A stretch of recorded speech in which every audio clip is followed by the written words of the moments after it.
बहुत शुक्रिया मैडम कोमल खान, आप हमें मुल्तान से अपडेट कर रही थी। खबर शामिल कर रहे हैं विहाड़ी से। डीपीओ राना शाहिद परवेज़ की जानिब से दफ्तर पुलिस में खुली कचहरी का इनेकाद किया गया। खुली कचहरी का मकसद ओपन डोर पॉलिसी के तहत शहरियों की पुलिस तक रसाई को यकीनी बनाना और फौरी मेरिट पर इंसाफ फराहम करना है। जी बिल्कुल, आवाम को ओपन डोर पॉलिसी के तहत इंसाफ की फराहमी को यकीनी बनाने के लिए district police officer Vehari Rana Shahid Parvez ने दफ्तर पुलिस में खुली कचहरी का इनेकाद किया।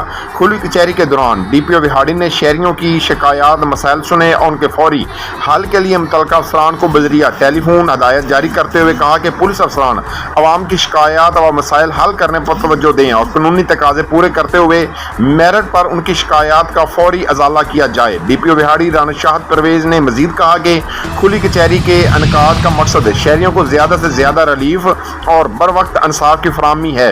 शहरियों को इज्तिमाई व अनफरादी हकीकी मसाइल को हल के लिए मेरे दफ्तर के दरवाजे हमा वक्त खुले हैं। जी, कैमरामैन टीम के साथ मोहम्मद शमून नज़ीर, विहाड़ी। मज़ीद खबरों और अपडेट से बाखबर रहने के लिए देखते रहिए एशियन न्यूज़ HD।